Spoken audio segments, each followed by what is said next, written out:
Le vendredi, c'est Fanzone Live en direct à midi. Oui, ça rime.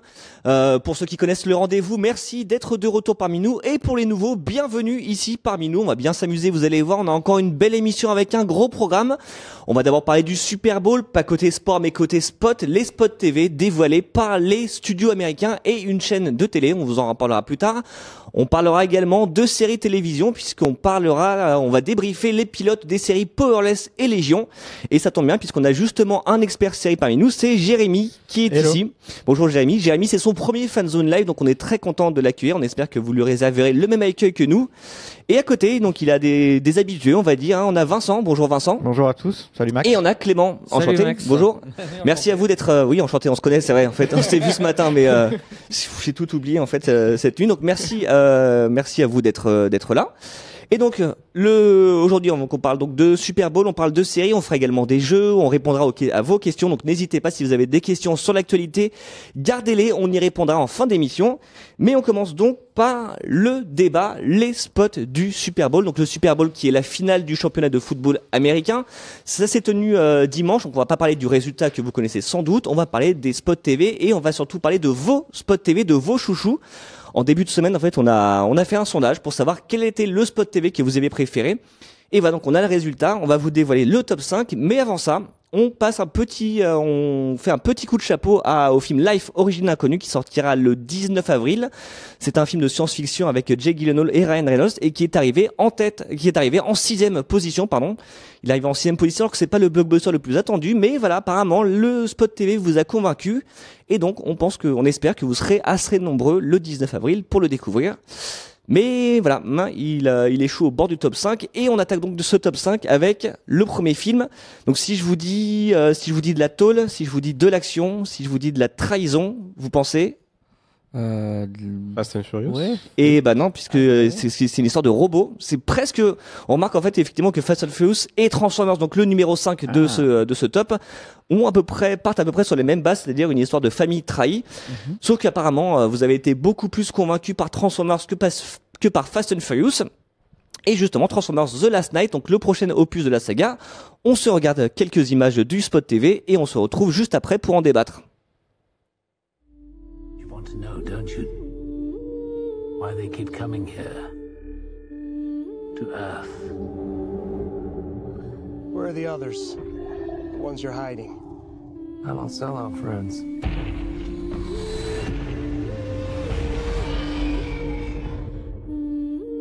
Your world is dying. Optimus Prime.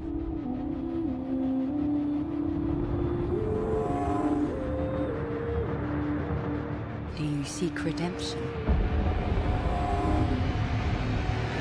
My maker, I do.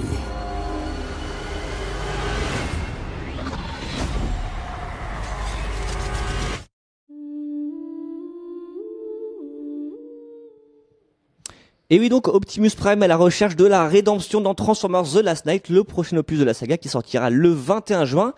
Et vous le savez peut-être, c'est le dernier opus de Michael Bay. Est-ce que vous avez l'impression qu'il se lâche et qu'en fait il donne tout, avec notamment ce qu'on a vu, ce combat entre Optimus Prime et Bumblebee qui sont deux des héros de la franchise? Bah ouais, je pense que là c'est un peu ses adieux à la franchise. Comme il l'a dit dans le message qu'il a posté sur son site, à chaque fois il a pensé que ce serait son dernier épisode, mais là ça y est, c'est le 5e sera donc le dernier et je pense que là Michael Bay va vraiment tout faire péter pour de bon quoi. Bah là ça promet. Hein. C'est clair que en plus on a Mark Wahlberg qui est toujours au rendez-vous quand faut dézinguer. Donc avec ses cheveux longs en plus. Ah ouais, là ouais. Ça a l'air cool ouais. Et puis là, on le voit pas trop dans la bande-annonce, mais après, il y a tout le côté avec les Chevaliers de la Table Ronde, où là aussi, je pense qu'ils se sont fait plaisir. Ça peut rendre un truc assez sympa. On sait pas grand-chose sur l'histoire, mais les robots à l'époque du roi Arthur, ça peut être sympa. Non, mais c'est vrai que oui, il y a cette histoire de voyage dans le temps, de roi Arthur en fait, et on vous renvoie pour ça d'ailleurs aux 7 visites faites par notre collègue Clément, un autre Clément que celui-ci en fait, qui est en ligne sur Allociné. Voilà, il raconte sa visite de tournage en Écosse, sa rencontre avec Anthony Hopkins et sa rencontre avec les Chevaliers de la Table Ronde sur le tournage de Transformers 5, qui sortira donc le 21 juin. Vous, est-ce que c'est la saga Transformers? Qu'est-ce que vous aimez dedans et que vous retrouvez jusqu'ici dans ce spot TV?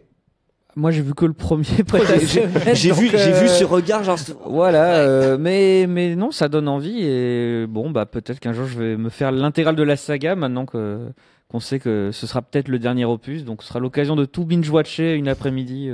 C'est assez long, parce que c'est quand même des films très longs. Tout un week-end, on va dire. Et on a David qui nous dit que Michael Bay va vider le stock d'explosifs pour ce film. Effectivement, peut-être qu'il lui restait un quota et qu'il s'est dit, allez, je range mes affaires, un peu comme quand tu pars avec ton carton à la fin de ton emploi. En fait, lui, c'est ça, il pose tout, il se barre et il fait tout péter. Ouais. Et du coup, on passe au numéro 4 de notre classement, en fait, de votre classement d'ailleurs. C'est un film qui va arriver beaucoup plus tôt puisqu'il sortira le 1er mars. Il s'agit de Logan. Ouais. Exactement. Logan qui sera lui encore une histoire de dernier épisode puisque ce sera le dernier épisode de Hugh Jackman dans la peau de Wolverine. Et on se regarde des images et après on en reparle. Amazing grace, how sweet the sound that saved a wretch like me.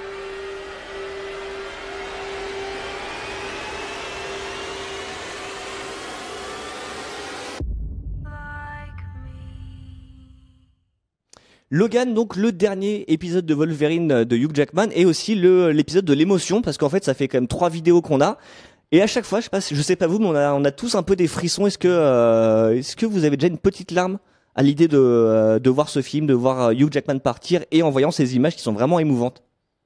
Bah moi personnellement oui, parce que j'ai littéralement grandi avec le personnage, parce que la première fois c'était en 2000 pour X-Men, j'avais 11 ans, donc forcément au bout de 15 ans ça fait quelque chose, et puis surtout là ça a l'air d'être assez démentiel. Enfin là chaque bande-annonce a été vraiment extraordinaire, ça a l'air d'être quelque chose de totalement différent. On sait maintenant que ce sera classé R, c'est-à-dire que ce sera violent et assez brutal au niveau autant du langage que de la violence. Classé R, faut savoir, c'est interdit au moins de 17 ans non accompagné aux États-Unis, donc c'est quand même assez élevé. Et puis voilà, enfin ça a vraiment l'air passionnant. Enfin heureusement ça sort bientôt, donc on n'a pas trop à patienter, mais j'ai très très hâte et ce spot est vraiment très réussi. D'ailleurs, on aura un premier aperçu quand même de la réussite du projet puisque le film est présenté au Festival de Berlin la semaine prochaine et c'est là qu'on va avoir les premières critiques.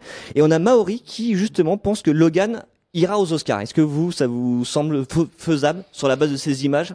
Moi, je pense pas qu'un film de super-héros puisse vraiment puisse vraiment aller aux Oscars, parce que ça reste quand même du grand divertissement. Et je pense que les Oscars, ils aiment pas trop ça. Sinon, on aurait eu Deadpool, je pense. Deadpool, on est passé pas très loin quand même parce qu'il était nommé par tous les syndicats et on a vraiment cru qu'il allait y aller. Au final, c'est Suicide Squad qui a été nommé. Voilà. C'est un peu bizarre.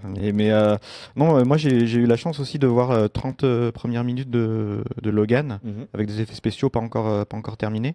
Et oui, je peux vraiment dire que ça va très loin dans la violence et dans la violence graphique et dans le langage, etc. Et ça va se terminer, je pense, en apothéose sanglante.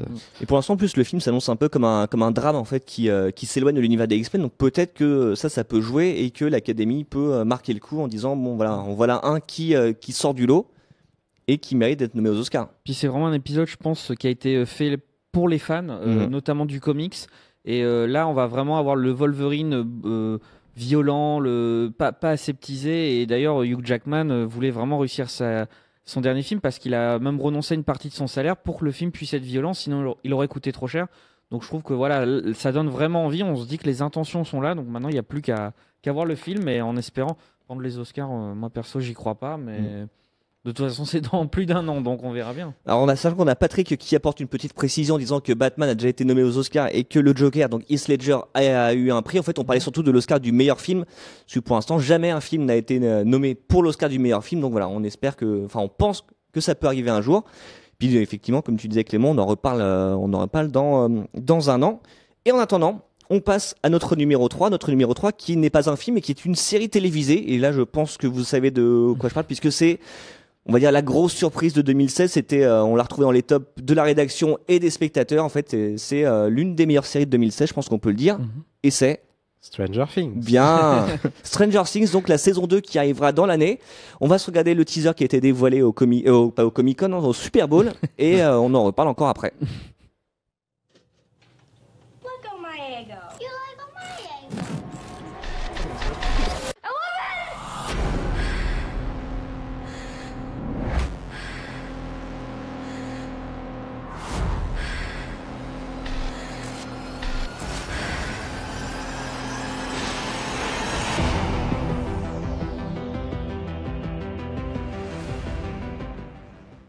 Ah, cette petite musique de Stranger Things qui est déjà devenue un générique culte, on peut le dire, hein, ça nous fout des frissons. Par contre, là où on rigole beaucoup moins, c'est quand on découvre que ça va être diffusé au mois d'octobre, alors que la première saison avait été diffusée à l'été. Mais peut-être c'est plus propice à ce qu'aux États-Unis ils ont marqué Halloween. Peut-être que c'est une série qui est plus propice à se faire peur, vu l'univers auquel ils font référence. Ah, surtout que le premier épisode de la saison débute à Halloween en fait dans l'histoire. Je pense que c'est peut-être aussi pour ça qu'ils ont voulu faire ça. Et c'est plutôt, enfin en tout cas ça donne vachement envie. Enfin moi la saison 1 était mon gros coup de cœur série de l'année. Ouais. Donc là je l'attends vraiment. Et on sait assez peu de choses sur l'intrigue, mais on voit peut-être le nouveau monstre de la saison dans la bande-annonce, qui apparemment est toujours lié à Donjons et Dragons. Enfin, il y a une théorie comme quoi ce serait le Tessal Hydra.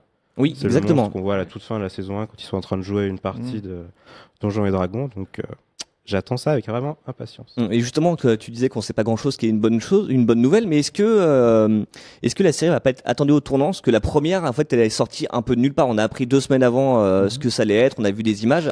Là, on est à 10 mois de la diffusion et voilà, la série maintenant est très attendue. Est-ce que vous n'avez pas peur d'être déçus?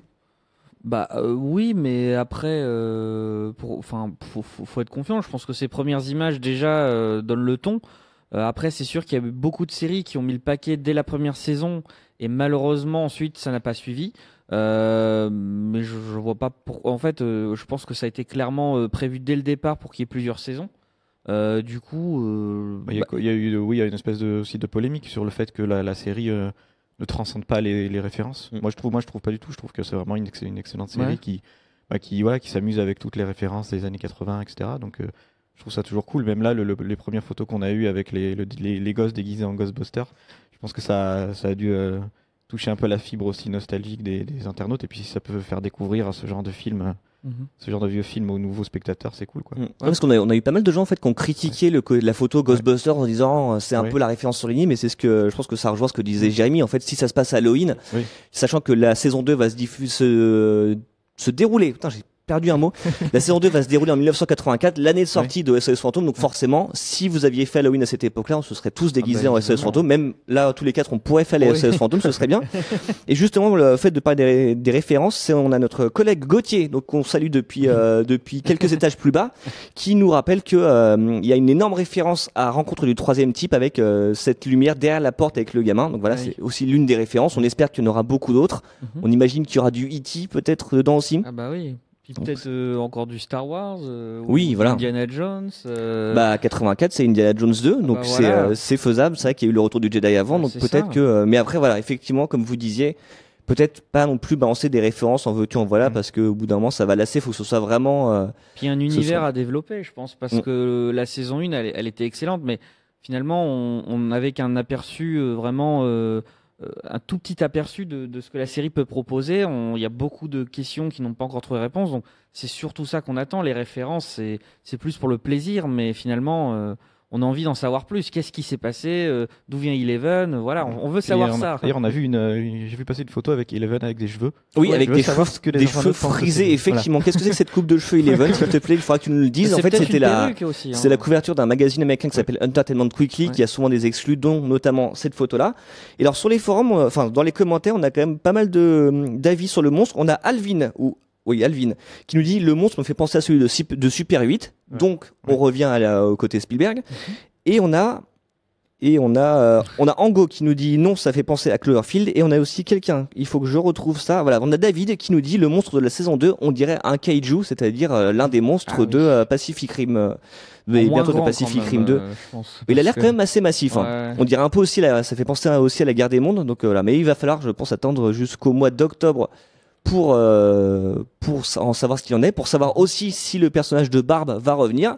Mais en attendant, vous pouvez retrouver l'actrice sur Netflix dans la série Riverdale, puisque l'actrice joue dans la série. Elle était arrivée dans l'épisode 3 qui est en ligne depuis ce matin. Donc voilà, en attendant de savoir si elle sera dans dans Stranger Things saison 2, elle est dans Riverdale.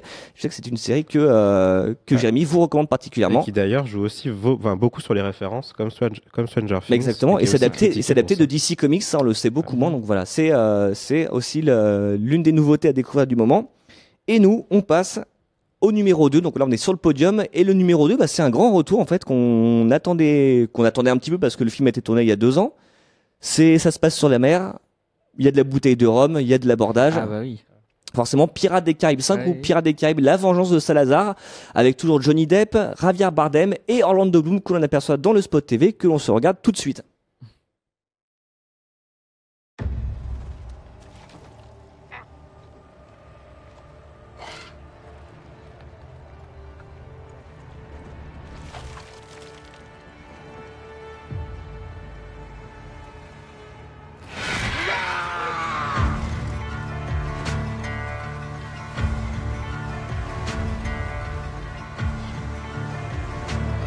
When I hear that trumpet sound, I'm gonna rise right out of the ground. Ain't no grave can hold my body down. The dead have taken command of the sea. They're searching for a sparrow. Well, look way down the river. What do you think I...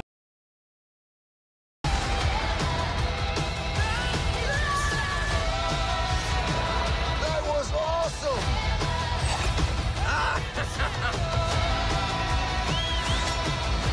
He's so cute.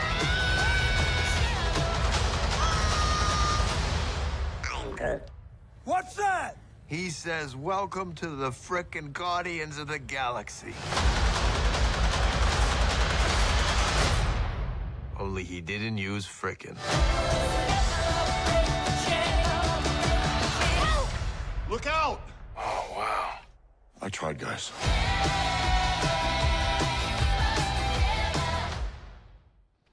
Et bienvenue donc chez ces canards de Gardiens de la Galaxie pour une nouvelle aventure dans laquelle on aura notamment quelques petits nouveaux comme la française Pomme Clémentieff que vous avez vu se prendre un météore sur la tronche dans le rôle de Mantis. Donc voilà, les Gardiens de la Galaxie, c'est je pense qu'on peut dire c'est la coolitude incarnée. Ah bah oui, carrément. Rien que ce spot TV, il y a tout, il y a l'humour, il y a l'action, il y a les personnages, il y a, enfin, je sais plus le titre de la chanson, mais elle est excellente. Enfin, moi perso, je me lasse pas de ce spot et j'ai hâte que ça sorte, quoi. Alors tu dis il y a tout sauf l'histoire du film. Oui. Ce qui est assez rare, parce que généralement les blockbusters, c'est vrai qu'on arrive très très vite. En fait, on arrive à une bande-annonce qui nous raconte tout limite de A à Z. Là, pour l'instant, on sait juste que ça va être rigolo, qu'ils vont se foutre sur la tronche avec des gros monstres et qu'il y aura un Baby Groot que vous voyez juste derrière moi. Mais voilà, c'est quand même assez fort, sachant que c'est Disney, c'est Marvel, c'est un gros truc. On a l'impression qu'ils ont tellement confiance dans le film qu'ils peuvent se permettre de juste montrer des images d'ambiance et de laisser faire. Bah ouais, mais en même temps tant mieux parce que comme ça le personnage de Kurt Russell qui va jouer donc le père de Chris Pratt, au moins on a la surprise. Pareil pour Nebula qui est jouée par Karen Gillan, qui est la demi-sœur donc de Zoé Saldana. On la voit pas beaucoup, on sait qu'elle va avoir un rôle plus important, donc tant mieux. J'ai envie de dire un film qui garde son mystère, bah ça change et puis bah en plus ça a l'air trop cool. Donc voilà, perso. Et on a Michael qui nous demande c'est quoi le rôle de la française, est-ce que ce sera important ou secondaire? Alors sur ça on sait pas trop, on sait que juste donc Pomme Clémentieff va jouer le rôle de Mantis, qui je sais pas comment on pourrait décrire ce personnage en fait, à part qu'elle a des antennes. Bah elle a un pouvoir, je crois qu'elle peut ressentir les émotions des personnages, c'est ça. On le voyait dans une précédente bande-annonce où c'était assez drôle, elle ressentait que Star-Lord était attiré par Zoé Saldana, son personnage Gamora, ouais.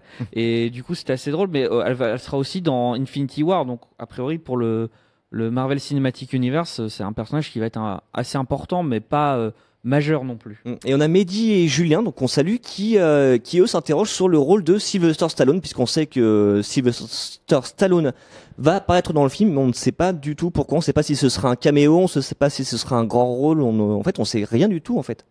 Bah non, c'est rien. En fait, à moins que vous ayez des infos, mais je pense, à mon avis, il faut vraiment s'attendre à plus un caméo qu'à un vrai rôle.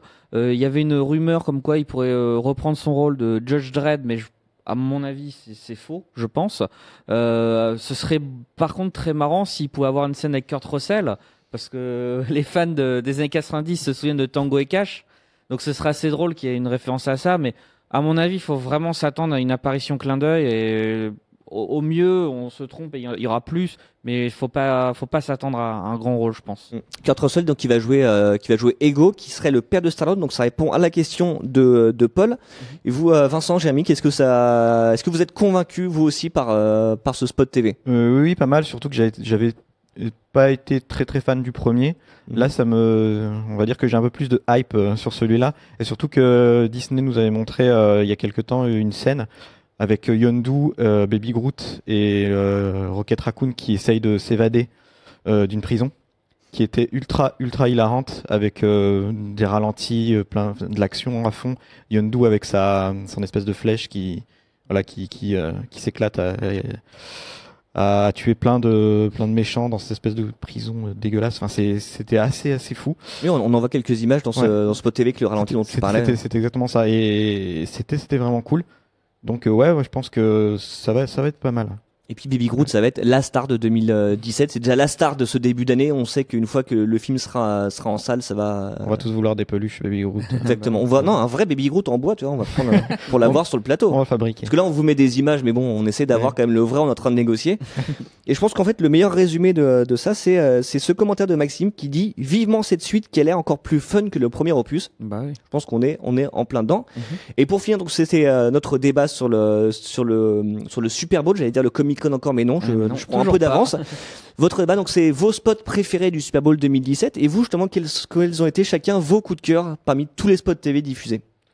Je vais en citer un du coup qui n'a pas été diffusé. Je vais citer celui de Ghost in the Shell. Qui a l'air très très beau. Ouais, franchement, je suis assez fan moi de l'animé. Et là, je dois reconnaître qu'au niveau des images, je suis de plus en plus convaincu. Je trouve que Scarlett Johansson a l'air excellente et il y a une ambiance qui s'en dégage. Enfin, j'ai de plus en plus hâte de voir ce film. Ouais, donc ça sort le 29 mars. Ça a l'air magnifique. On vous encourage à voir toutes les images dévoilées jusqu'ici. C'est là aussi, c'est un sans faute. Ouais. Vincent. Je suis complètement d'accord avec Clément, mais je vais ajouter John Wick 2 que j'attends énormément. On a eu quelques images donc au Super Bowl. Et ça a l'air complètement badass, quoi. Et je pense que Clément pourra confirmer, lui qui a eu la chance de voir le film et de rencontrer Keanu Reeves le réalisateur du film. J'ai pas le droit d'en parler, donc. Sinon Keanu Reeves vient lui casser un bras. Je peux juste dire que j'ai vu le film, voilà. Et du coup, Jérémy, à toi. Et moi, j'ai un petit côté monomaniaque, donc je vais rester dans les séries. Donc, évidemment, Stranger Things.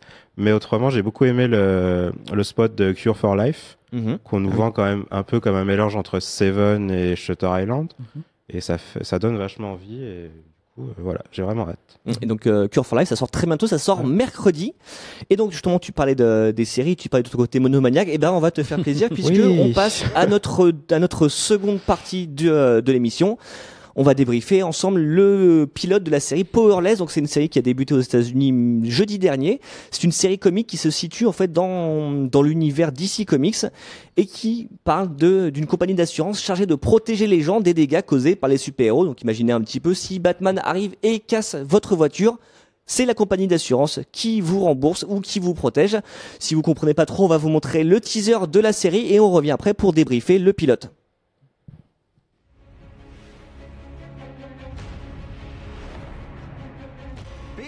Baby, you keeping Gotham warm for me? Meet Van Wayne. I'm more of a big picture guy. Look at that picture. That picture's huge. When super battles turn super dangerous, he leads the team that protects us. It's our products are powerless. I thought we were here to change the world. It's a company motto. No, that came with the office. This used to be a diaper company. Powerless premieres February 2nd after Superstore. Cette vanne est très très drôle sur la compagnie de couches. Donc en fait, Powerless, donc c'est vendu comme la première comédie de DC Comics. Alors on mettra de côté Lego Batman qui vient de sortir, parce que ça aussi c'est très drôle. Alors cette comédie, est-ce que elle tient la route? Elle tient la route. Merci. Salut. Allez. On s'est un peu regardé. Non, est-ce qu'elle tient la route sur la base du pilote? On va dire moi en tout cas j'étais à moitié convaincu. J'ai trouvé que les personnages étaient attachants, j'ai trouvé qu'il y avait un très bon casting avec notamment Vanessa Hudgens de High School Musical, mais aussi Alan Tudyk qui joue dans tous les films puisqu'il était dans Vaiana, il était en Rogue One et aussi dans Firefly évidemment pour les fans. Mais le problème c'est qu'en fait la plupart des vannes étaient déjà dans les bandes annonces. Donc en fait j'ai eu l'impression de voir un bout à bout de tous les spots. Il y en a eu vraiment beaucoup, il y en a une dizaine. Donc voilà, ça installe un truc, je sais pas ce que ça va donner. J'aime bien les références. Je pense que voilà, la série est un peu isolée parce qu'elle est sur NBC et il y a aucune autre série sur la chaîne. Donc est-ce qu'elle pourra faire des crossovers avec Arrow, Flash? Pour l'instant, je pense pas. Et surtout, est-ce qu'elle va tenir la route au fil des épisodes? Du coup, on verra l'épisode 2 qui a été diffusé hier. On verra ce que ça donne, mais pour l'instant, je demande à voir. Je ne suis pas entièrement convaincu, mais en même temps, j'ai quand même envie de donner sa chance à cette série. C'est vrai que la durée de vie dont tu parles, on a l'impression qu'en fait cette histoire, ça ferait un bon film ou un bon court métrage, mais on la voit pas durer sur 10 épisodes et même plus. Bah non, parce que là pour le coup, on a vraiment introduit les personnages, on a un petit peu vu de quoi ça va parler et encore, je me demande de quoi va parler l'épisode 2. Après, je pense que voilà, va falloir qu'il y ait un fil conducteur, qu'il y ait un semblant de méchant. Est-ce que ce sera du coup Alan Tudyk qui, pour rappel, joue le cousin un peu, on va dire, le cousin débile de Bruce Wayne. C'est pas un peu, c'est vraiment le cousin débile de Bruce Wayne. C'est vraiment un loser de première et Alan Tudyk est parfait pour le rôle. Donc voilà, j'espère que l'épisode 2 justement va ouvrir une intrigue un peu plus consistante parce que sinon, si chaque épisode se suffit à lui-même, on va très vite se lasser, je pense. Et puis tu parlais des références, donc il y a beaucoup de références à Batman, déjà il y a son cousin, mais en fait c'est des références qui ont été ajoutées plus tard parce qu'il y a eu une genèse assez chaotique du projet. Je sais que Jérémy, toi tu maîtrises ce sujet-là. En fait, le showrunner, enfin le créateur de la série est parti au mois d'août, et du coup la chaîne qui était pas très contente du pilote en a profité pour remanier le pitch, soi-disant pour accentuer le côté comédie de bureau à la The Office ou Parks and Rec. Et en fait, je pense que c'est déguisé pour en fait rajouter des références à Batman, puisqu'à la base l'entreprise n'était pas censée être une filiale de Wayne Enterprises, et maintenant c'est le cas. Et du coup voilà, ça leur permet de balancer des vannes sur Batman, mais en fait c'est un peu tout quoi. J'ai pas l'impression qu'en dehors de ça, de balancer des vannes, c'est un grand intérêt dans l'histoire et ça rend pas la série plus marrante. Par contre, j'ai vu l'épisode 2 ce matin, qui est un peu plus drôle que le premier, mais par contre, pour le côté, t'espérais un semblant d'intrigue ou de méchant, faudra repasser. Ce sera pour l'épisode 3. Mais après, toutes ces vannes sur Batman dont tu parlais, ça risque pas de devenir un peu le handicap de la série. C'est-à-dire qu'une fois sorti de ça va être moins passionnant, moins drôle. Bah là, il y en a pas dans l'épisode 2, c'est déjà bien. Après, je pense que la grosse faiblesse, c'est plutôt au niveau des super-héros, en fait, puisqu'ils n'ont pas les droits sur tous les super-héros qu'on connaît, Batman, Flash, Arrow. C'est un univers un peu à part, ils veulent pas rentrer là-dedans. Et du coup, ils servent un peu de super-héros de seconde zone, qu'on connaît pas forcément en France, ou que les fans de super-héros, enfin, les gens qui sont pas experts ne connaissent pas forcément. Il y a Crimson Fox dans le premier épisode, et moi, je savais pas du tout qui c'était. Donc, je pense que c'est un peu ça la faiblesse, c'est que les gens vont s'attendre à une vraie série d'ici avec des références qu'on connaît. Et je pense pas que ce soit le cas en fait. J'ai pas trouvé ça très très drôle.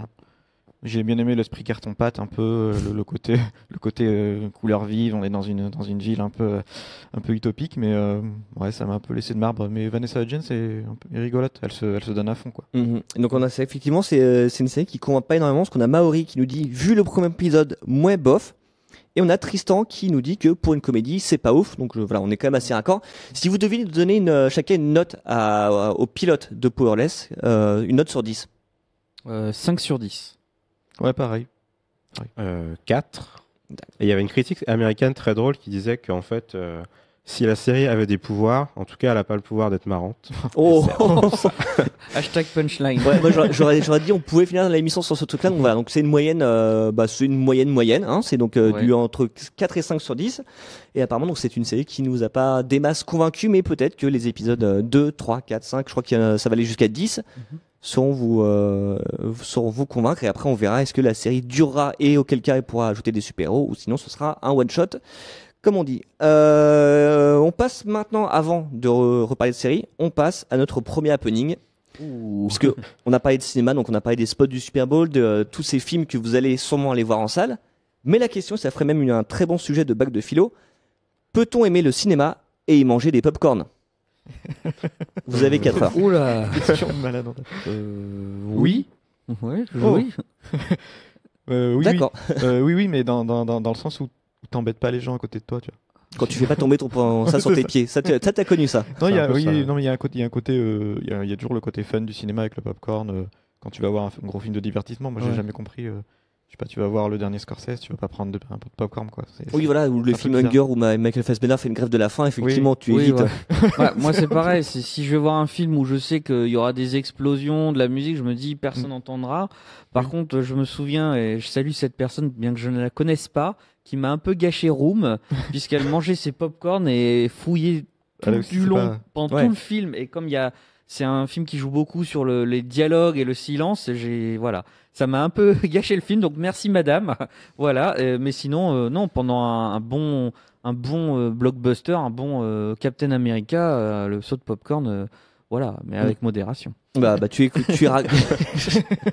on parle de popcorn, Clément, c'est juste du sucre, hein, c'est pas voilà. Oui, mais bon, c'est pas grave. Hein. Mais voilà, écoute, t'es raccord avec notre collègue Corentin qu'on salue également et qui dit lui aussi ça dépend du film, mais sinon. Vous êtes quand même majoritairement contre. On a David qui nous dit non en majuscule. On a Frédéric qui nous dit trop de bruit pendant le film. Philippe, non, ça colle partout. Philippe qui dit également les gamins en renversent partout aussi. Et on a David qui nous dit les mangeurs de popcorn méritent de brûler en enfer. C'est un petit peu excessif quand même. Hein. Moi je suis un peu d'accord. J'ai un peu envie de taper les gens en général au ciné qui sont en train de manger du popcorn. On a John Wick sur le plateau. En fait. C'est mon côté rabat-joie. J'ai plein de qualités à monomaniaque. Calme-toi Jérémy. Ou sinon il y a la technique de Ludovic qui dit moi je le mange mais j'ai souvent fini avant le début du film. Ça c'est pas mal aussi. Comme ça t'as pas faim pendant le film déjà, ça c'est plutôt bien. Mais, du coup tu gâches les bandes annonces. Ou alors, non, mais je pense qu'on a la punchline du jour, c'est par Nils qui nous dit manger du popcorn est un art réservé aux ninjas du cinoche. Et ça, je trouve ça très très bien. C'est bien. Ouais. Voilà. Du coup, ça va. Du coup, j'ai pas vraiment de transition pour passer à notre news suivante. On reste dans les séries puisqu'on va débriefer une autre série, un autre pilote, c'est celui de la série Légion. Légion, c'est le spin-off des X-Men centré sur le fils du professeur Xavier qui se bat avec sa santé mentale. Alors, dit comme ça, c'est très sympa. En fait, on retrouve pas forcément ça dans le pilote, donc on vous propose de regarder le teaser, et après, on revient pour débriefer, et on peut vous dire tout de suite, ça nous a vachement plu.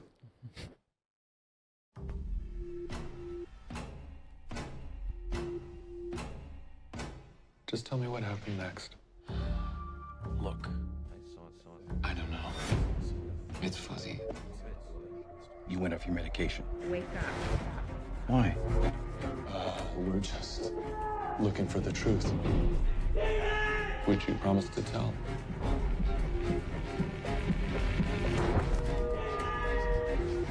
I told you they took her. Sydney Barrett, the girl who disappeared.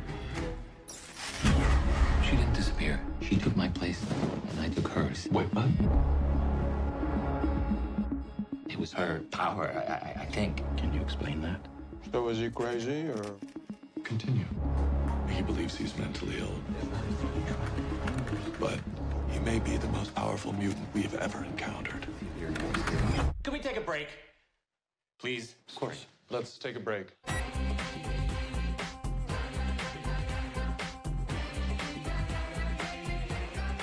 Stop. We can skip that part. Unless you think it's relevant to... No. I mean, we don't have to. Okay. Let's talk about it.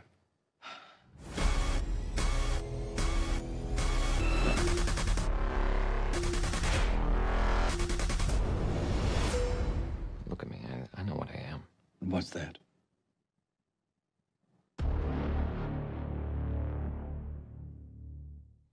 Légion ou quand les X-Men rencontrent le créateur de la série Fargo sur petit écran. Alors on a Frédéric qui nous dit qu'il n'a pas vu le pilote, mais la BA de Légion ne l'a pas convaincu. Alors on va sûrement le faire changer d'avis, parce que je me tourne d'ailleurs vers Clément. Clément qui avait eu la chance de voir 30 minutes du pilote au Comic-Con de New York au mois d'octobre, et il était revenu en nous disant 1. C'est très bien, 2. C'est l'une de mes plus grosses attentes de 2017. Ah ouais. Est-ce que maintenant que tu as tout vu, t'es comblé? Ah bah non, mais là c'est un bonheur déjà de revoir les 30 minutes que j'avais pu voir, c'était génial, et d'avoir enfin la suite, parce que vraiment ça se coupait d'un coup en plein milieu de l'épisode, et j'étais très frustré, et surtout j'avais hâte que vous puissiez le voir, parce que je pourrais en parler à personne, donc je vous la vendais en mode j'ai jamais vu ça, c'est extraordinaire, et ça l'a été. Enfin personnellement j'ai adoré, je trouve que c'est incroyablement bien écrit, incroyablement mis en scène. Le pilote est écrit et réalisé donc par Noah Hawley qui a fait les 2 premières saisons de Fargo. il prépare la 3e actuellement. Et enfin, personnellement, c'est ce que je disais, c'est que ne vous attendez pas à un dérivé de X-Men, même si ça se base sur les comics X-Men. Ça n'a rien à voir avec ce que vous avez vu dans l'univers des super-héros. À la limite, on pourrait faire juste un rapprochement avec un film, ce serait Watchmen, pour sa scène d'ouverture, parce que ça se s'ouvre avec une scène hallucinante. Donc vraiment, si vous n'avez pas vu le pilote, procurez-vous-le, parce que c'est... Moi, j'ai jamais vu ça personnellement, et là, je suis impatient. Je pense que j'ai ma série de l'année dès maintenant. Et la bonne nouvelle, c'est qu'il n'est pas nécessaire d'avoir vu tous les films X-Men, tous les spin-offs sur Wolverine pour comprendre. Je pense que vous allez pouvoir confirmer. Oui, c'est vraiment une série qui se base sur un postulat X-Men, mais qui reste vraiment ancré dans un univers plutôt réel, qui est un hôpital psychiatrique, parce que je dis plutôt réel parce qu'il y a le côté on ne sait pas vraiment si ça se passe dans la tête du personnage ou si c'est réel, et tout le long de l'épisode c'est comme ça, avec justement une réalisation et un montage qui amplifie encore ce côté oui, voilà, vous ne saurez pas si vous êtes dans la réalité ou dans la tête du personnage. Ça m'a fait penser un peu à une sorte de Volotine et Coucou. Oui, exactement. Mélangé à justement du Watchmen, et à une scène dans L'Armée des 12 singes où Bruce Willis est dans un hôpital psychiatrique. Et Terry Gilliam qui aime bien utiliser le grand angle pour se supposer un peu la folie. Et c'est un peu la même chose dans ce pilote-là. C'est assez vertigineux. Parce que finalement, en fait, on n'a pas trop l'impression que c'est une histoire de super-héros. En fait, c'est pas une histoire de héros, c'est vraiment un anti-héros. Et les passages les moins bien, entre guillemets, du pilote, c'est en fait tous les passages avec des super-pouvoirs. C'est presque moins convaincant que le reste, alors que pourtant, on nous le vend en nous disant c'est du X-Men. C'est vrai. Et puis, il y a Aubrey Plaza qui est assez démente dans celui-là. Je m'attendais pas à la voir, je savais pas du tout qu'elle était dedans, j'avais pas regardé. Et c'est vraiment, vraiment super. Et puis ça permet aussi de découvrir pour le grand public le personnage, l'acteur Dan Stevens, qui avait joué dans Downton Abbey et que vous verrez bientôt tout en fourrure dans La Belle et la Bête, puisque c'est lui qui joue la bête. Tu voulais dire quelque chose, Jérémy? Non, en fait, moi je suis pas très très fan des X-Men à la base, et c'est vrai que ce qui est très fort dans cette série, c'est qu'en fait, à part la dernière scène et quelques références, on pourrait croire même que c'est pas une série du tout X-Men. Bien sûr. On sait pas trop qui est le personnage en fait. Et moi, ce qui m'a vraiment plu, c'est que c'est assez lent comme beaucoup de séries du câble, mais en fait, visuellement, c'est vraiment ouf, quoi. Ça alterne entre futuriste et rétro. Enfin, moi, je trouve qu'il y a des moments qui font penser à Wes Anderson un peu. Et parce qu'on sait pas trop à quelle époque ça se passe. En fait, c'est jamais spécifié clairement. On a l'impression que c'est années 70-80 vu les costumes. Mais en fait, on n'en sait rien du tout. Et il y a un tour de force à la fin. Après, je sais pas, peut-être que je dis une bêtise. Je pense pas que ce soit pas un vrai plan séquence. Je pense qu'ils ont triché. Mais à la télé, on voit quand même rarement ça. On a rarement vu des plans séquences à la télévision. Donc rien que ça. Il y avait celui de True Detective, mais là, c'est vrai qu'on s'en rapproche. Alors, je pense que là, on voit un peu plus que c'est entre guillemets truqué. Mais il y a plusieurs plans séquences dans le film. Et puis, il y a aussi un ton très pop, voire rock. Il y a une BO avec des morceaux des Rolling Stones, des Who, et puis comme vous le signalez, c'est que à la fois il y a des tons qui rappellent les 70s au niveau des couleurs et tout, et en même temps il y a d'autres passages, les scènes d'interrogatoire qui par contre sont beaucoup plus futuristes. On voit notamment avec l'espèce de tablette qu'ils ont, ou les armes qu'ont les militaires, et du coup en fait je sais qu'il y a pas mal de gens qui ont dit j'ai beaucoup aimé mais j'ai pas compris, et on sait que c'est le genre de série, il nous manque juste la clé pour comprendre en fait, comme ça a été le cas pour Westworld, où quand on a compris le twist de la saison 1, ensuite on peut revoir et comprendre en fait ce dont on parlait, et là c'est ça, c'est que j'ai hâte de savoir, je suis sûr qu'il y a des tas d'indices qui sont là et on ne peut pas les interpréter. Je sais, justement, j'ai vraiment hâte, il y a 8 épisodes donc on aura très vite les réponses, mais vraiment, c'est un peu l'écueil de ce genre de postulat. C'est soit faut vite qu'on sache quelle est la réalité et quelle est la part de fantasme du héros, parce que ça va être déconcertant, je pense, si on continue dans cette veine-là. Ouais. Et en tout cas, c'est un pilote qui a l'air de vous convaincre, puisque Guillaume, tu nous dis que Marvel envoie toujours du lourd. Et Thomas, tu nous dis, je cite exactement, je viens de regarder le pilote et oh my god, j'ai surkiffé de fou, un pilote bien rythmé, vivement la suite. Donc la suite, ce sera à partir de mercredi prochain aux États-Unis. Donc là, on en saura peut-être plus. Et alors, vous avez peut-être trouvé que c'est la même question que pour Logan, mais est-ce que justement, c'est pas la série qui pourrait récompenser les super-héros avec les cérémonies de récompense? Je pense que si, parce qu'il y a un excellent pédigré, c'est-à-dire que c'est sur la chaîne FX qui donc diffuse des séries de qualité, et notamment American Crime Story qui a gagné à peu près tous les prix possibles au Golden Globe, au Emmy Award.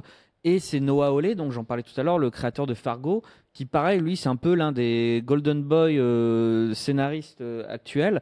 Tout ce qu'il fait marche. C'est l'un des plus en vue, donc sur le plan vraiment oui, ça peut. Moi, je pense que ça va se retrouver au moins nominé dans. Enfin, après, j'ai pas vu les autres épisodes, mais je pense que voilà. Après, est-ce que ce sera récompensé ? Pareil, il y a d'autres séries qui vont être lancées. Laissons-leur chance, mais je pense qu'en tant que série, ça a plus de chances en tant que meilleure mini-série d'être représentée. Il y a quelques temps, on a inventé le Jack Nicholsonomètre.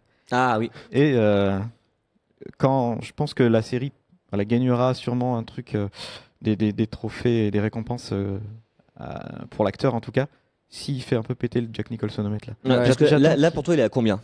Là, il est gentil là, il est à 6-7.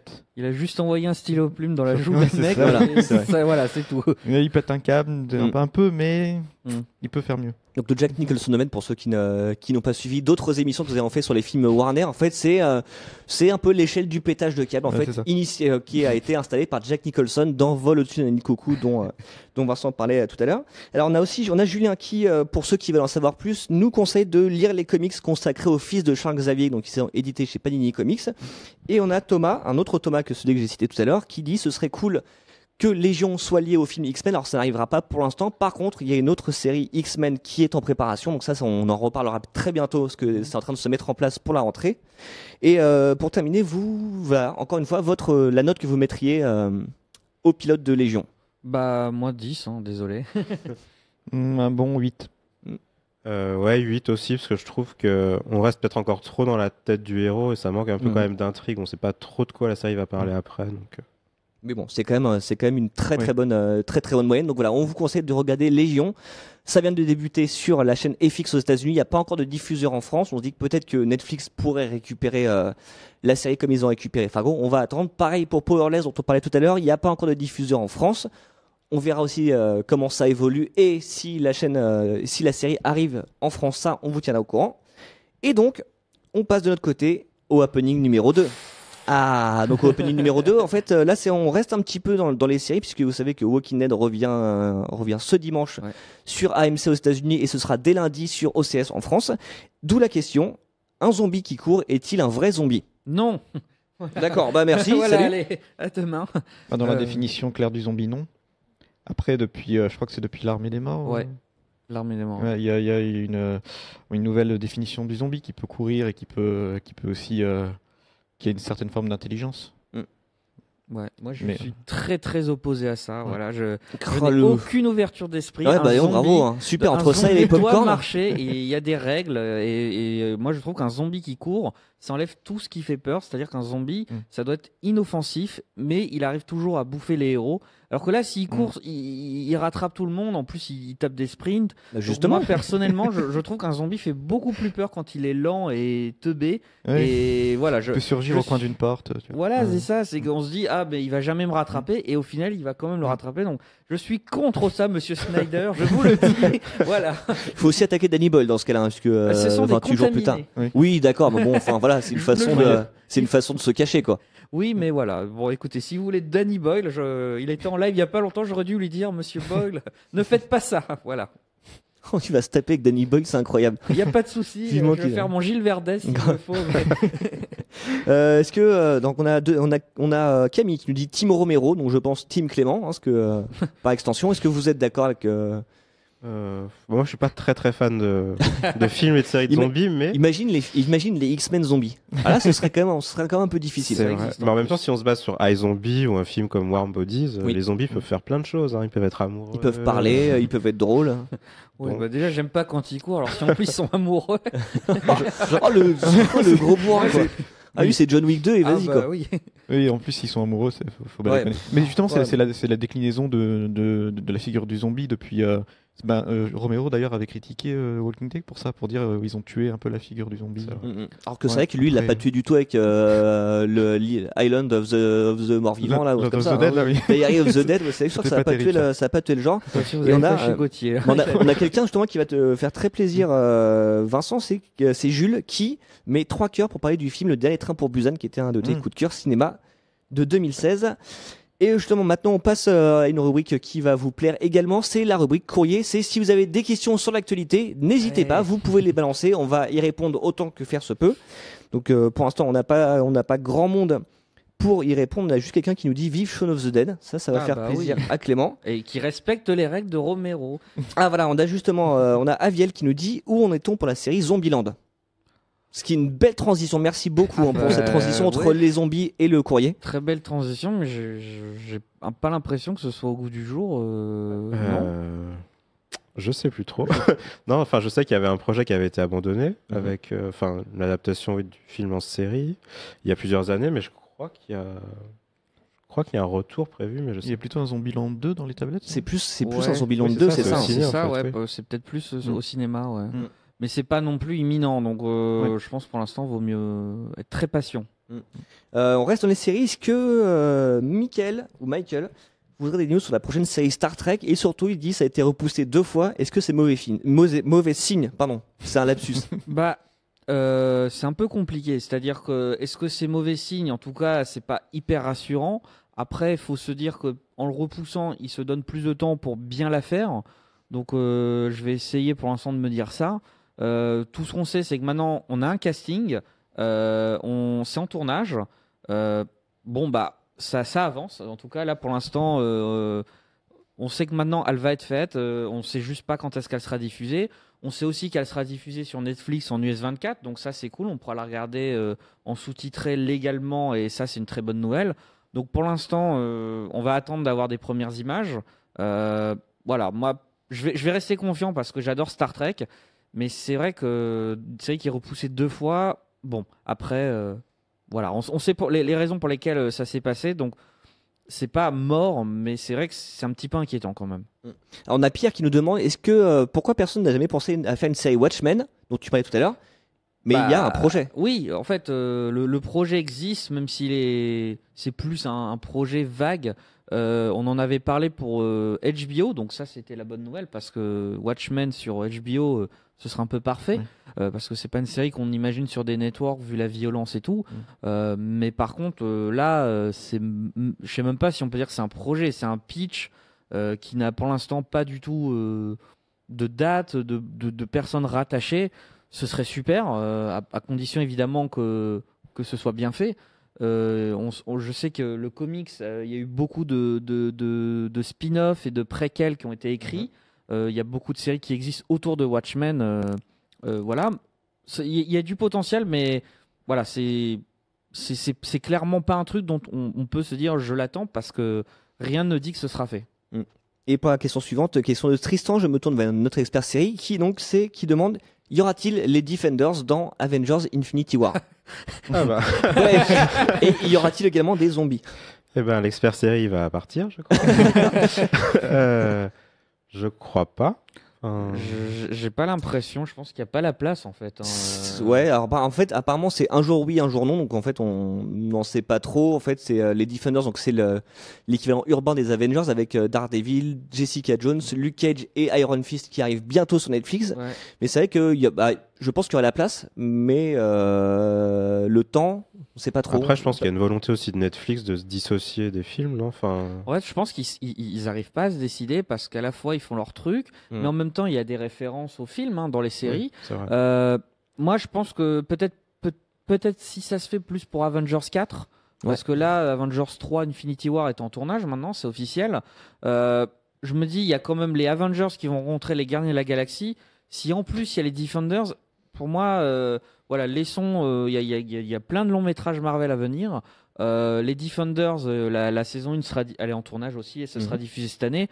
Laissons les choses se faire dans l'ordre chronologique et on n'est pas pressé. Je veux dire, il y aura Avengers 4 qui va être tourné dans la foulée là, du 3. Peut-être que ce sera à cette occasion-là, mais là, Iron Fist n'a même pas encore été diffusé. Ce serait peut-être un peu prématuré. Et c'est dans ces cas-là, si on fait trop de choses dans le même film, je pense que ça va être le bazar. Et vu que là, on va enfin voir Thanos, voilà. Est-ce que moi, je pense pas que ce serait une bonne idée, mais en tout cas, à titre officiel, on n'en sait rien.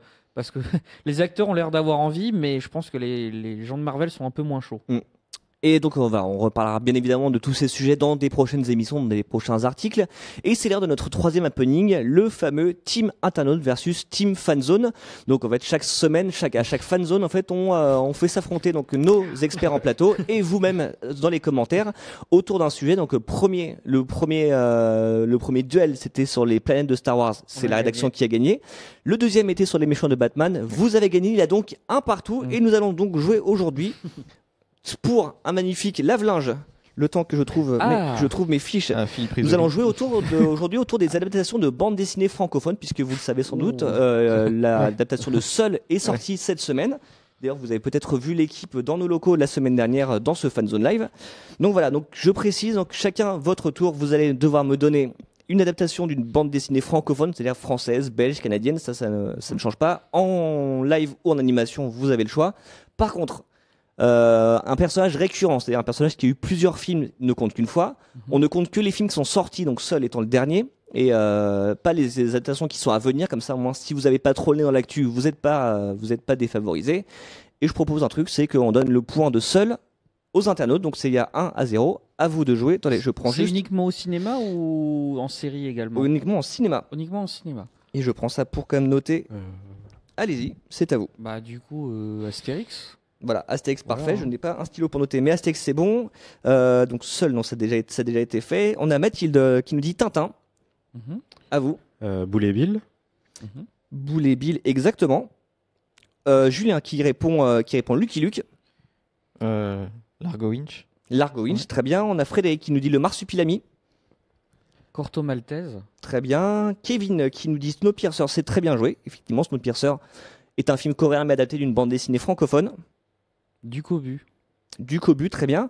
On a Julien qui fait très fort puisqu'il cite Gaston Lagaffe. Alors certes, il y a un film en projet, mais il y a eu une adaptation non officielle dans les années 80 qui s'appelle Fais gaffe à la gaffe. Donc là, le point est accordé. Du coup, c'est à vous. Spirou. Spirou, c'est en cours. Ouais. Donc les Bidochons.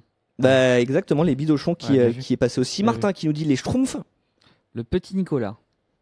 Le Petit Nicolas n'est pas une bande dessinée, Clément. Je pensais que c'était une bande dessinée. Bravo. Je crois que. Je sais pas si je dis une bêtise, mais Michel Vaillant, non? Michel Vaillant, non, c'est pas du tout une bêtise, c'est une très bonne réponse. Qu'est-ce qu'on a aussi? On a Benoît Bricefer par Arnaud, très bien. Ah, exact. L'Enquête Corse. L'Enquête Corse, très bien également. On a Blueberry par Camille, c'est parfait aussi. Valérian, ça compte? Valérian, c'est pas sorti. C'est pas sorti. Le Chat du Rabbin. Le Chat du Rabbin, exactement. Poulet aux prunes, justement, par Julien.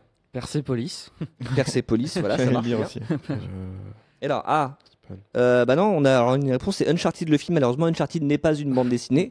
Uncharted est un jeu vidéo. Le Chat du Rabbin, on l'a déjà dit. Donc je pense que, à moins d'une dernière réponse, on va partir sur la deuxième victoire de l'équipe Rédac. Et non, on a eu Camille qui nous dit les Dalton. Le Marsupilami. Le Marsupilami est déjà passé. Ah, il est déjà passé. C'est à vous. Joséphine, non? Joséphine, exactement. Oui.